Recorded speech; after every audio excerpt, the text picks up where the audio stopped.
এই জীবন যেন বহতা নদীর মতো, চলার পথে কত বাঁক মোহনা শত, আছে আরো দ্বন্দ্ব আলো আধারের, বেছে নিতে হবে তাই পথ আমাদের। আসসালামু আলাইকুম প্রিয় দর্শক, আপনারা যারা দেশে আছেন প্রবাসে, সবাইকে জানাই অনেক অনেক প্রীতি ও শুভেচ্ছা। শুরু হলো আন্টিবে আয়োজিত এবং লাভ হলো নিবেদিত টক শো আলোকপাত। আমাদের আজকের বিষয় রাহমাতুল লিল আলামিন। প্রিয় দর্শক, আপনাদের সাথে আছি আমি জাইনুল আবেদিন আজাদ, আর আমাদের সাথে অতিথি হিসেবে উপস্থিত আছেন বিশিষ্ট আলেম শায়েখ আহমদুল্লাহ। আসসালামু আলাইকুম রহমতুল্লাহ বরকাতুহু। প্রিয় দর্শক, গত পর্বে আমরা তাবুক যুদ্ধ প্রসঙ্গে কথা বলছিলাম। আমরা কিছুটা বর্ণনা দেওয়ারও চেষ্টা করেছি।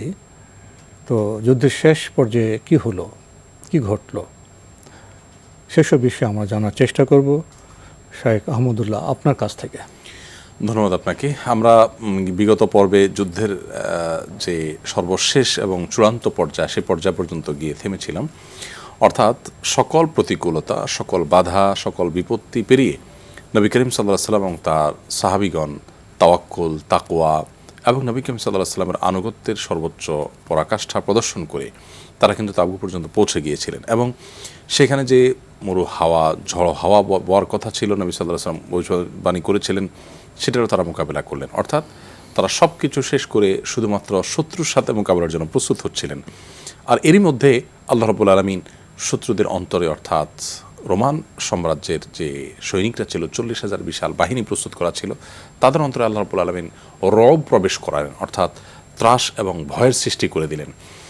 এ লোকগুলোই কিছুদিন আগে মুতার যুদ্ধে সাহাবীদের বীরত্ব দেখেছে, এ লোকগুলোই মক্কা বিজয়ের বীরত্ব গাথা শুনেছে, এ লোকগুলোই নবী করিম সাল্লাল্লাহু আলাইহি ওয়াসাল্লাম সাহাবীদের সেই মদিনা থেকে এত দুর্গম পথ, নানা প্রতিকূলতা পেরিয়ে পার হওয়ার বীরত্ব গাথা শুনেছে।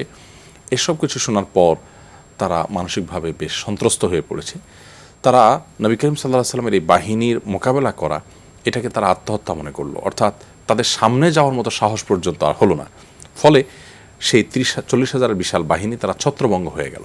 এবং ছত্রভঙ্গ হয়ে যাওয়ার ফলে আর সাহাবীদের সামনে তাদের মোকাবেলা হওয়ার মতো কোনো পরিস্থিতিই তৈরি হলো না।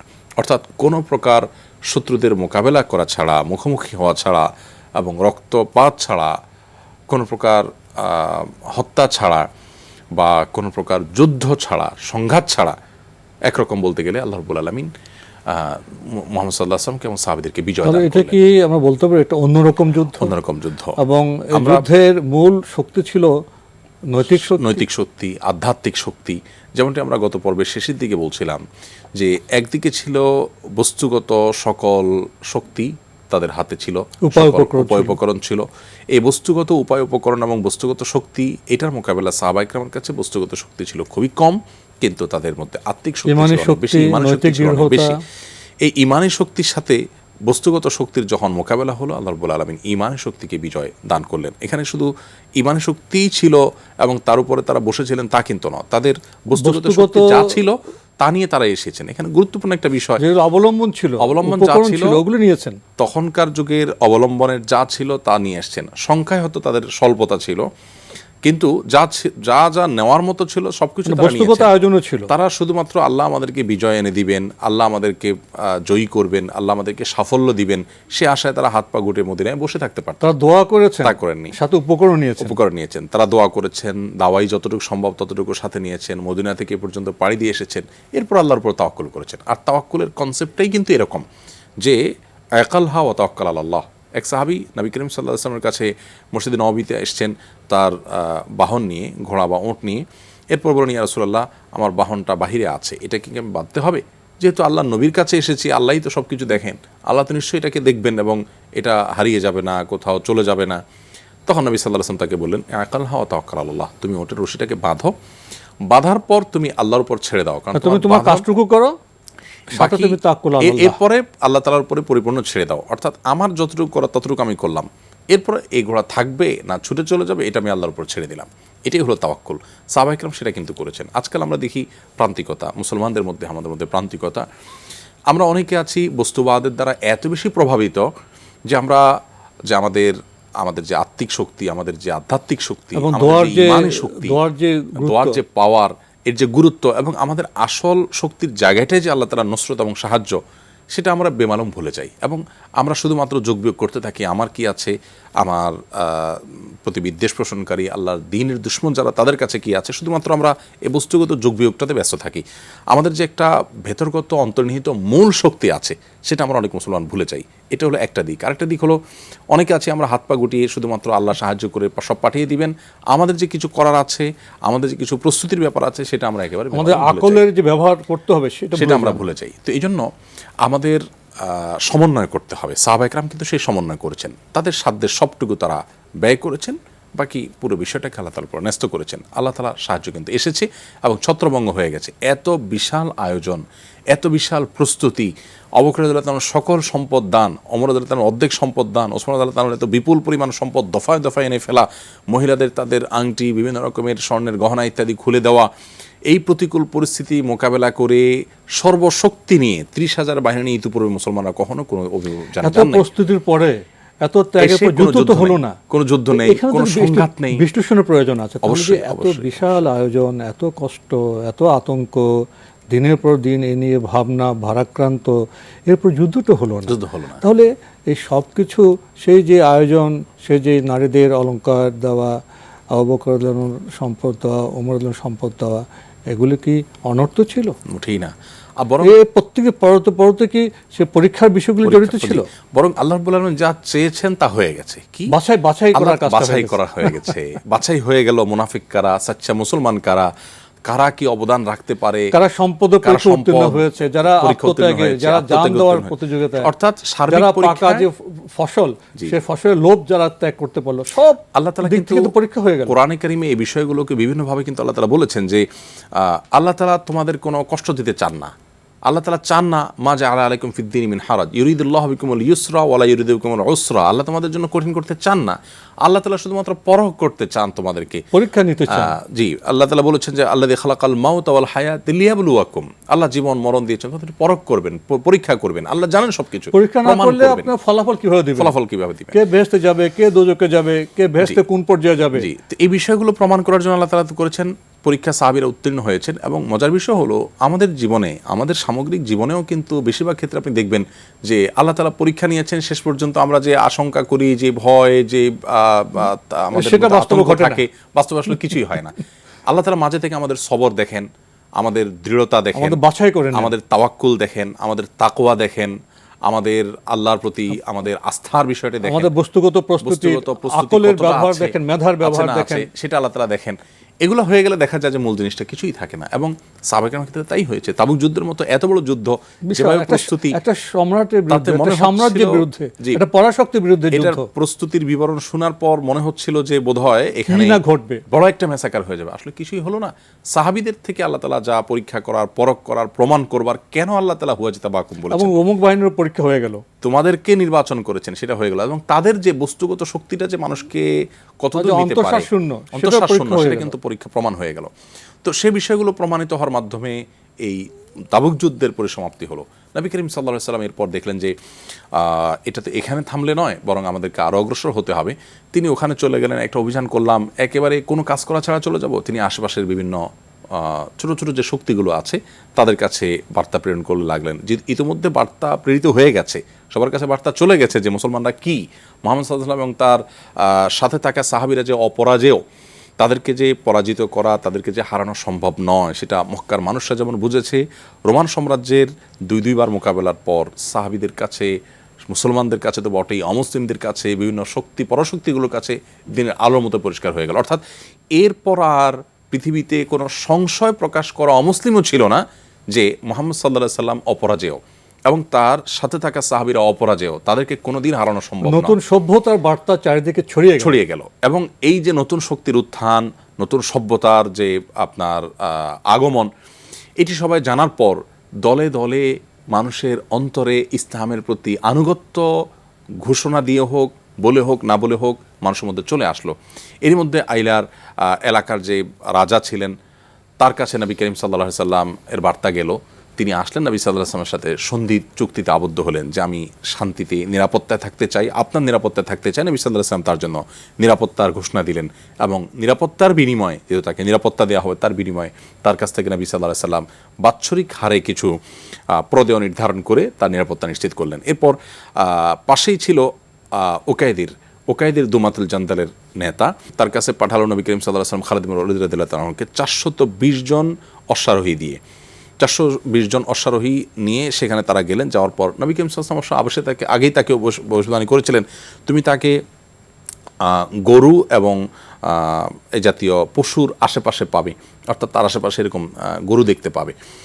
তো ঠিকই খালিদ ইবনে ওয়ালিদ রাদিয়াল্লাহু আনহু গেলেন, যাওয়ার পর তাকে এইভাবে পেলেন। পাওয়ার পর নবী সাল্লাল্লাহু আলাইহি ওয়াসাল্লামের নির্দেশ অনুযায়ী তিনি তাকে ধরে নবী সাল্লাল্লাহু আলাইহি ওয়াসাল্লামের কাছে নিয়ে আসলেন। আসার পর নবী করিম সাল্লাল্লাহু আলাইহি ওয়াসাল্লামের কাছে এসে তিনি তার বশ্যতা স্বীকার করলেন এবং ওকাইদের বশ্যতা স্বীকার করার পর নবী সাল্লাল্লাহু আলাইহি ওয়াসাল্লাম তার জন্য 2000 ওঁটের, বাৎসরিকভাবে 2000 ওঁটের বিনিময়ে তার জন্য নিরাপত্তা নিশ্চিত করলেন যে ঠিক আছে, তাহলে আমাদের রাষ্ট্রের সকল সুযোগ সুবিধা এবং তোমার জন্য সার্বিক নিরাপত্তার দায়িত্ব আমরা নিলাম, বিনিময়ে তুমি রাষ্ট্রকে এইটা দিবে, 2000 ওঁট দিবে।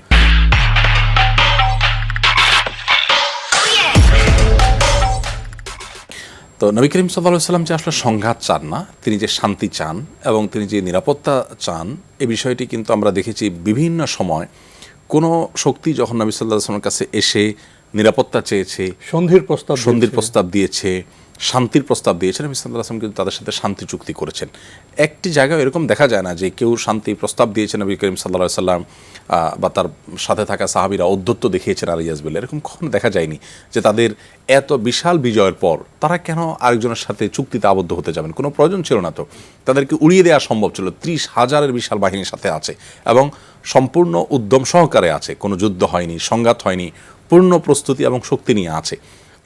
মানুষের মর্যাদা দিতে চেয়েছে, শুধু বলেছে তোমরা শয়তানের আনুগত্য করো না, তোমরা মিথ্যার অনুসরণ করবে না। এমনকি এই লোকগুলোকে কাউকে নবী করিম সাল্লাল্লাহু আলাইহি ওয়াসাল্লাম ইসলামে আসতেও বাধ্য করেননি না। এটা একটা গুরুত্বপূর্ণ পয়েন্ট। ধর্মগণের ক্ষেত্রে স্বাধীনতা দিয়েছে। যে আইলার এই যে রাজা, তারপর আপনার এই যে উকাইদির, এদের এত বড় শক্তির সামনেও নবী করিম সাল্লাল্লাহু আলাইহি ওয়াসাল্লাম তাদের উপরে কোনো কিছু চাপিয়ে দেননি। ঠিক আছে, তোমরা জবরদস্তি করেন না। লা ইকরাহা ফিদ্দীন, কোরআনে যে আল্লাহ বলেছেন ধর্ম গ্রহণ করার ক্ষেত্রে কোনো বাধ্যবাধকতা সৃষ্টি করার সুযোগ নেই, কোনো বাড়াবাড়ি করার সুযোগ নেই। নবী করিম সাল্লাল্লাহু আলাইহি ওয়াসাল্লাম কিন্তু সেই জায়গায় ছিলেন। হ্যাঁ, তোমরা আমাদের নেতৃত্বের অধীনে, আমাদের রাষ্ট্রের অধীনে যখন থাকতে চাইবে, একটা শৃঙ্খলা থাকতে হবে। তোমাদের নিরাপত্তার জন্য আমাদের কিছু খরচ দেবে না, ব্যবস্থাপনা খরচ। একটা রাষ্ট্র তো চলবে, একটা রাষ্ট্র চলার জন্য তো মিনিমাম খরচ আছে। মুসলমানরা যাকাত দিচ্ছে, তোমরা তো আর্থিক কোনো কিছুই দিচ্ছ না রাষ্ট্রকে, তো অন্তত তোমাদের নিরাপত্তার বিনিময়ে কিছু দিবে। তো তাদের সাথে এই সমস্ত চুক্তি করে নবী করিম সাল্লাল্লাহু আলাইহি ওয়াসাল্লাম কিন্তু তাদেরকে নিরাপত্তা সেখানে থাকার সুযোগ দিয়েছেন, অর্থাৎ তাদের ধর্মীয় স্বাধীনতা দিলেন, তাদের নিরাপত্তা দিলেন। আমরা যদি আজকের বাস্তবতার সাথে মিলাই, এরকম যদি কোনো বিজয় হয় কোনো প্রকার রক্তপাত ছাড়া, শুধুমাত্র কোনো একটা শক্তি গিয়েছে আরেকটা পরাশক্তির সামনে, সে পরাশক্তি যে শক্তিটা গেছে সেই শক্তির ভয়ে ভীত সন্ত্রস্ত হয়ে পালিয়ে গেছে, ছত্রভঙ্গ হয়ে গেছে, এইরকম একটা পরিস্থিতিতে মানুষের মধ্যে অহংকার কাজ করে, মানুষের মধ্যে দম্ভ কাজ করে, মানুষের মধ্যে ঔদ্ধত্য কাজ করে, মানুষের মধ্যে তখন কিহনের একটা ভাব চলে আসে। এরকম একটা পরিস্থিতিতেও আপনি দেখুন মুহাম্মদ সাল্লাল্লাহু আলাইহি ওয়াসাল্লাম কতটা শান্ত ছিলেন, তার সাহাবীরা কতটা শান্ত ছিলেন। একটা বাড়িতে লুটতরাজ হতে দেন নাই, একটা ঘরে আঘাত করতে দেননি, কোন একটা নিরপরাধ মানুষকে। শুধু কি তাই, প্রবাহমান নদী যেমন তা তরতর করে বয়ে গেছে, তারপরে কৃষির যে কাজগুলো সেগুলো অব্যাহত রয়েছে, ফুল ফসলের কোনো ক্ষতি হয়নি, শিশু নারী বৃদ্ধা তো নিরাপদ ছিলই, এবং যারা আত্মসমর্পণ করেছে বা যারা সন্ধি করতে চেয়েছে তাদেরকে জীবনযাপনের পূর্ণ স্বাধীনতা দিয়েছে, ধর্মীয় স্বাধীনতা, পেশাগত স্বাধীনতা, এবং তাদের সেই সন্ধি চুক্তিকে ওয়েলকাম করার মতো মানসিকতা, ওয়েলকাম করা তো দরকার ছিল না। আজকের বাস্তবতা আমরা খেয়াল করি যে পৃথিবীর কোনো দেশ যারা জয় করে, কোনো যুদ্ধে যখন জয়ী হয়, তখন তারা মানে কোনো দুর্বল পক্ষ এসে যদি সন্ধির কথা বলে তাদেরকে তাকে বন্দী করে, তারপরে আলাপ সালাপ, এরপরে তাদের উপরে স্বেচ্ছাচারিতা, কি ছিনিয়ে নেওয়া যায় সেই চেষ্টা। আপনি দেখবেন নবী করিম সাল্লাল্লাহু আলাইহি ওয়াসাল্লাম তিনি যে নবী ছিলেন, তিনি যে রাহমাতুল্লিল আলামিন ছিলেন, তিনি যে কোনো সাধারণ মানুষ ছিলেন না, তিনি যে মহামানব এটা তো ছিলেন। আমরা প্রথম বিশ্বযুদ্ধের পরেও দেখেছি, জি, দ্বিতীয় বিশ্বযুদ্ধের পরেও আমরা দেখেছি আপনি কি রাষ্ট্রগুলো কি রাষ্ট্র হয়ে গেল, কি চলমান জাতিগুলো কি যে জাতি রাশিয়া হয়ে গেল। ইউক্রেন যুদ্ধেও আপনি খেয়াল করবেন যে যেটাতে যে এলাকা দখল করতে পারছে, যাদের উপর চড়াও হতে পারছে, সেখানে স্বেচ্ছাচারিতা, যা খুশি তা করার একটা প্রবণতা কিন্তু মানুষের মধ্যে আসে। আর এটা আসলে মানবীয় দুর্বলতার অংশ। এই দুর্বলতার ঊর্ধ্বে উঠতে পারা মানুষগুলোই তো আল্লাহর প্রিয় বান্দা। এখানে পার্থক্য কোন বিষয়টা নির্ধারণ করেছে? এই পার্থক্যের মূল কারণটা কি? কেউ আল্লাহর কাছে জবাবদিহিতাকে ভয় করে, আর কেউ আল্লাহর কাছে জবাবদিহিতাকে মানে না, মান্য করে না। এটাই কি মূল বিষয়? এটাই মূল বিষয়, যে আখিরাতের প্রতি ঈমান এবং বিশ্বাস, এই বিশ্বাস একজন মানুষকে সৎপথে পরিচালিত করতে। অন্য ধর্মের মানুষের প্রতি যদি অত্যাচার করি, আমাকে জবাবদিহি করতে হবে। নবী সাল্লাল্লাহু আলাইহি ওয়াসাল্লাম বলেছেন যে কোনো যদি বিধর্মীকে তোমরা যদি জুলুম করো, হত্যা করো, কাল কিয়ামতে তার পক্ষে তোমাদের বিরুদ্ধে মামলা রুজু করব। অর্থাৎ একজন ঈমানদার আল্লাহর কাছে জবাবদিহিতার যে বোধ, এই বোধ তাকে সবসময় সরল এবং সঠিক পথে পরিচালিত করে। এটাই মূল পার্থক্যের জায়গাটা। এটা সাহাবীদের মধ্যে ছিল, নবী করিম সাল্লাল্লাহু আলাইহি ওয়াসাল্লামের মধ্যে ছিল। আজ আমাদের মধ্যে সেই ঈমানের যতটুকুন ঘাটতি আছে, আমরা ততটুকুন পিছিয়ে আছি, ততটুকুন আমরা ভুল করি এবং ততটুকুন আমরা ক্ষতিগ্রস্ত হই। আজ আমরা যতটুকুন পিছিয়ে আছি তার মূল কারণই হলো আমাদের ঈমানের ঘাটতি ঠিক অতটুকুনই আছে। যাই হোক, নবী করিম সাল্লাল্লাহু আলাইহি ওয়াসাল্লাম এভাবে তাবুক অভিযান শেষ করলেন। শেষ করে এখন মদিনায় ফেরার পালা। মদিনায় ফেরার জন্য তিনি প্রস্তুতি নিলেন। বলা বাহুল্য, এখানে উল্লেখযোগ্য এখানে যে তাবুকে তিনি 20 দিন অবস্থান করেছেন, আর পথে আরও প্রায় 30 দিন সময় গেছে। অর্থাৎ 50 দিনের একটা বেশ বড়সড় সময় এখানে অতিবাহিত হয়েছে। এবং প্রাপ্তি হিসাবে ওই যে বললাম, কয়েকটা শক্তির সাথে শান্তি চুক্তি হয়েছে, এবং সাহাবা ইকরাম এবং তাদের যে শৌর্যবীর্য, তাদের যে বীরত্ব গাথা, এটা তখনকার আরব শুধু নয়, আরব অনারব তখনকার পরাশক্তিগুলো সবার কাছে এটা মানে নতুন সভ্যতার বার্তা এবং বিজয়ের কথা সবার কাছে পৌঁছে গেল। নবী করিম সাল্লাল্লাহু আলাইহি ওয়াসাল্লাম সেখান থেকে যখন ফিরে আসছিলেন, পথে আবারও সে মুনাফিকদের বাগড়া, 12 জন মুনাফিকের একটা ষড়যন্ত্র ছিল নবী করিম সাল্লাল্লাহু আলাইহি ওয়াসাল্লাম এবং তার সাহাবীদের উপর আঘাত করার। আম্মার এবং হুযায়ফা রাদিয়াল্লাহু তাআলা আনহুর চৌকস সিদ্ধান্তের কারণে, তাদের কৌশলের কারণে আলহামদুলিল্লাহ সেটা তার নস্যাৎ হয়ে গেল, এবং নবী করিম সাল্লাল্লাহু আলাইহি ওয়াসাল্লাম সাহাবীদেরকে নিরাপদে মদিনার উদ্দেশ্যে চলে আসলেন। মদিনার কাছাকাছি যখন তারা চলে আসলেন, মদিনা আসার পর ঠিক হিজরতের সময় যে প্রেক্ষাপট তৈরি হয়েছিল, অর্থাৎ মদিনার বৃদ্ধ, বালক, যুবক, তরুণ এবং আপনার নারীরা, বিশেষ করে মদিনাতে তখন অবশ্য খুব বেশি যুবক তরুণ ছিলেন না, বরং নারী এবং বৃদ্ধ শিশু যারা ছিলেন তারা সবাই বেরিয়ে এলেন মদিনা শহর থেকে। বেরিয়ে এসে নবী করিম সাল্লাল্লাহু আলাইহি ওয়াসাল্লাম তার সাহাবীদেরকে অভ্যর্থনা জানানোর জন্য তারা গাইতে লাগলেন, তলা আল বদরু আলাইনা মিন সানিয়াতিল বিদা। এটা মুসলিম বিশ্বে একটি প্রিয় একটা নাশিদ, প্রিয় একটা গান। সেই নাশিদ এবং সেই গান তারা গাইলেন, এবং নবী করিম সাল্লাল্লাহু আলাইহি ওয়াসাল্লামকে তারা ওয়েলকাম করলেন এই গান গাইতে গাইতে। নবী করিম সাল্লাল্লাহু আলাইহি ওয়াসাল্লামও পাশাপাশি যখন এলেন, এখানে একটা গুরুত্বপূর্ণ বিষয়, তিনি সাহাবীদেরকে আসার সময় বিভিন্ন ঐতিহাসিক জায়গা, গুরুত্বপূর্ণ স্থাপনাগুলোর সাথে পরিচয় করে দিচ্ছিলেন, যে এটা অমুকটা, এই জায়গাটা অমুক, ইতিহাসে জ্ঞান দিলেন। এবং মদিনায় যখন প্রবেশ করছিলেন তখন তিনি বললেন যে এটা হলো উহুদ পাহাড়, জাবাল উহুদ ইউহিব্বুনা ওয়া নাহনু নুহিব্বু। এই উহুদ পাহাড় আমাদেরকে ভালোবাসে, আমরা তাকে ভালোবাসি। এখানে নবী সাল্লাল্লাহু আলাইহি ওয়াসাল্লামের প্রকৃতির প্রতি ভালোবাসার বিষয়টি কিন্তু আপনি দেখতে পাচ্ছেন, যে তিনি একটা পাহাড়কে বলছেন যে আমরা পাহাড়কে ভালোবাসি। তার মানে পাহাড় নিধন করি না প্রয়োজন ছাড়া, পাহাড় আমাদেরকে ভালোবাসে। পাহাড় কি ভালোবাসতে পারে? তার মানে পাহাড় যে মদিনাকে ঘিরে আছে, উহুদ পাহাড় কিন্তু মদিনার বিশাল অংশ জুড়ে ঘিরে আছে। এটা আমাদের নিরাপত্তা বেষ্টনী। এটা আমাদের জন্য যে বিরাট বড় একটা বলয় তৈরি করে দিয়েছে, যে শত্রুরা আমাদেরকে চাইলে এসে আক্রমণ করতে পারে না। তাহলে এই পাহাড় আমাদের, এটাই তো ভালোবাসার আচরণ। পাহাড় থেকে তো সেটি আমরা পাচ্ছি। তো রূপকর্তে সেটি নবী সাল্লাল্লাহু আলাইহি ওয়াসাল্লাম বললেন কিন্তু, এবং আমরা তাকে ভালোবাসি। এর মানে কি? এর মানে হলো আমরা এই পাহাড় রক্ষার জন্য যা যা দরকার, এর সংরক্ষণের জন্য যা যা দরকার, এই প্রকৃতির যাতে ক্ষতি যেন না হয়, আমাদের প্রতি কর্তব্য পালন করে, তাহলে আমাদেরও কর্তব্য আছে। এখন যে বর্তমান বিশ্ব ব্যবস্থায় যে প্রকৃতির প্রতি বা ডাইভার্সিটি বা জীববৈচিত্র্যের প্রতি আমরা কর্তব্য পালন করছি না, তো প্রকৃতির অংশ প্রতিশোধ, তার পরিণতি আমাদের যে দাবানল। এখানে বিবেচনার বিষয় হলো, মহান স্রষ্টা মহান আল্লাহ তো এই পৃথিবীকে মানব বান্ধব করে সৃষ্টি করেছে। এখন আমাদের প্রশ্ন হলো, আমরা কি এই প্রকৃতির প্রতি, পৃথিবীর প্রতি বন্ধুর মতো আচরণ করতে পারছি? ঠিক এই রাসূলের বাণীতে তাই ছিল, আমরা পাহাড়কে ভালোবাসি, পাহাড় আমাদের ভালোবাসে, আমি প্রকৃতিকে ভালোবাসবো, প্রকৃতি আমাকে ভালোবাসবে। এখানে বিশাল একটা আমরা বার্তা পাই, অনেক বড় বার্তা পাই। নবী করিম সাল্লাল্লাহু আলাইহি ওয়াসাল্লামের আনিত দিন, ইসলামের মধ্যে যে আসলে অপূর্ণতা বলতে কিছুই নেই। আমরা যেটা এর আগে একটা পর্বে আলোচনা করছিলাম যে সুন্নাহর মধ্যে যে সব কিছু আছে, আপনি প্রকৃতি প্রেমী হবেন, অপূর্ণতা তো আমাদের মধ্যে, আপনি প্রকৃতি প্রেমী হবেন, আপনি মানবতাবাদী হবেন, আপনি নারীবাদী হবেন, আপনি কি হতে চান, তার কোনটার রসদ বা উপকরণ ইসলামে নেই। আপনি নারীবাদী হবেন, আপনি নবী করিম সাল্লাল্লাহু আলাইহি ওয়াসাল্লামের চাইতে বড় নারীবাদী কাকে পাবেন? নারীবাদী যদি সে অর্থে আপনি নেন, নারী মুক্তির নারী মুক্তির বার্তা সর্বপ্রথম পৃথিবীতে কে দিলেন? নারীকে সম্পদের অধিকারী কে করেছেন? কে করলো? এবং শুধুমাত্র সম্পদের অধিকারী না, ওয়াতুন নিসা সাদকাতিহিন্না নেহলা, নারীদের অধিকার মহর প্রাপ্য এটা পরিশোধ করে দাও, এবং তাদের মর্যাদায় এই চরম পর্যায়ে তাদেরকে নিয়ে যাওয়া, সর্বোচ্চ পর্যায়ে নিয়ে যাওয়া। সবচেয়ে বড় বার্তা হলো নারী বা পুরুষ ভেদে আল্লাহর কাছে মানুষ মর্যাদা পাবে না, মর্যাদা পাবে তাকওয়ার উপরে। এই যে মহান বার্তা আমরা তো এটা পেয়েছি।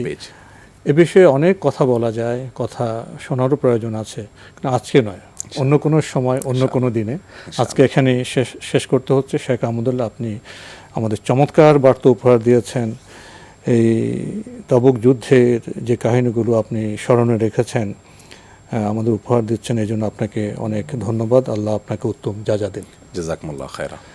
প্রিয় দর্শক, আমরা দেখছিলাম এনটিভি আয়োজিত এবং লাভেলো নিবেদিত অনুষ্ঠান আলোকপাত। আমাদের অনুষ্ঠান আপনারা এনটিভি অনলাইনেও দেখতে পারবেন। ভিজিট করুন www.ntvbd.com। এছাড়া ইউটিউব এবং আমাদের ভেরিফাইড ফেসবুক পেজে অনুষ্ঠান দেখতে পারবেন। তাবিক যুদ্ধ কি শুধু যুদ্ধ?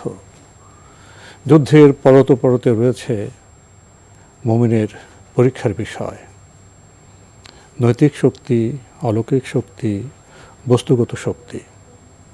এর সমন্বয়ের বার্তা আছে তাবুক যুদ্ধের মধ্যে।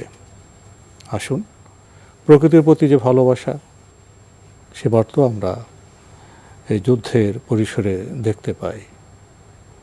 যুদ্ধ তো হলো ন্যায়ের প্রতিষ্ঠা এবং অন্যায়ের প্রতিরোধে।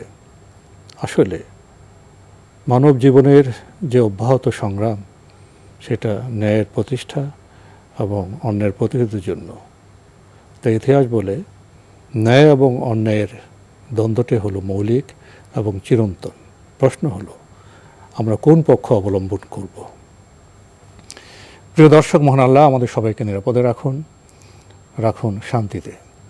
আসসালামু আলাইকুম।